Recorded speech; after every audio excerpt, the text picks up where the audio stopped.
Most people think they're broke because they don't earn enough money, but income is rarely the real problem. There are people who earn a lot and stay broke, and there are people who earn average incomes and quietly build wealth. So what's the difference? In this video, I'll explain why most people stay broke, even when they make more money, and what actually separates those who build wealth from those who don't. One of the biggest misunderstandings about money is confusing income with wealth. Income is simply the money you earn from a job or business.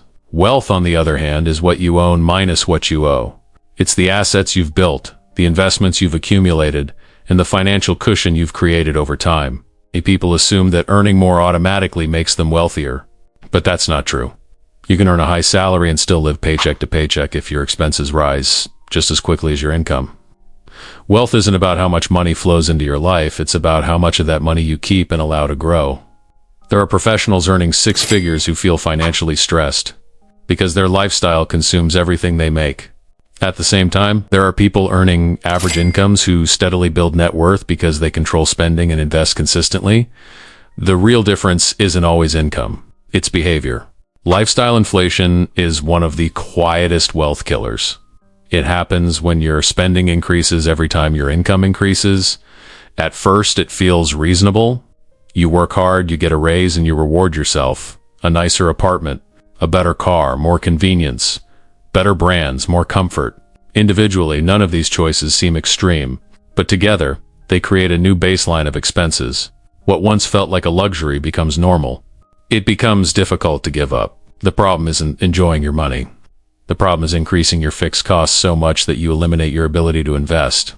When every raise is absorbed by lifestyle upgrades, there's no margin left to build assets. Wealth builders approach raises differently. Instead of upgrading everything immediately, they increase their investments first. They let their assets grow quietly in the background before expanding their lifestyle. That gap between income and spending becomes the engine for future wealth. Most people are raised to think like consumers. From a young age, we're surrounded by advertising that encourages spending. The message is constant. Buy more, upgrade more, reward yourself. Consumer thinking asks, what can I buy with this money?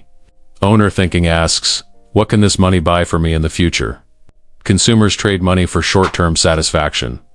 Owners trade money for long-term leverage. This doesn't mean wealthy people never buy nice things. It means they prioritize ownership before consumption.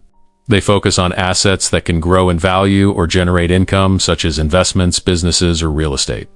The difference is subtle but powerful. Consumers spend first and invest what's left. Owners invest first and spend what's left.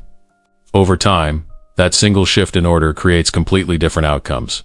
Money decisions are rarely purely logical. They are emotional. Fear keeps people from investing because they worry about losing money. Greed pushes people into risky decisions when they see others making fast gains. Impatience causes people to quit long-term strategies because progress feels slow. Emotions amplify short-term thinking, and short-term thinking often destroys long-term wealth. For example, during market downturns, fear convinces people to sell at the worst possible time. During bull markets, greed convinces people to buy at the peak. Both reactions are emotional, not strategic. Wealth building requires emotional discipline. It requires staying calm when others panic and staying rational when others are euphoric. That emotional stability is often more important than intelligence. Another major reason people stay broke is simple. They were never taught how money works. Most schools teach how to earn income, but not how to manage, invest, or grow it.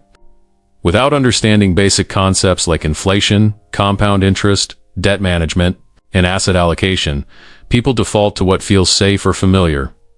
For many, that means keeping money in savings indefinitely, relying solely on income, or avoiding investing altogether.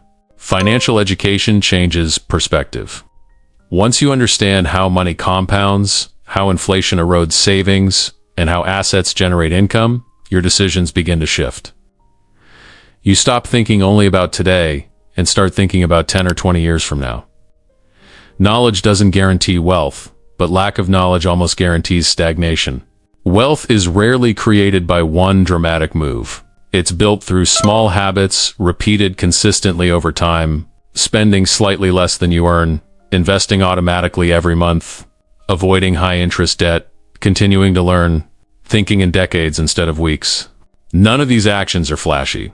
They don't create overnight success, but over many years they separate two completely different financial futures. Small improvements compound just like money does. A slightly better decision today can create a much larger difference 10 years from now. Most people underestimate the power of consistent behavior. They look for shortcuts instead of systems. But systems, not motivation, build wealth.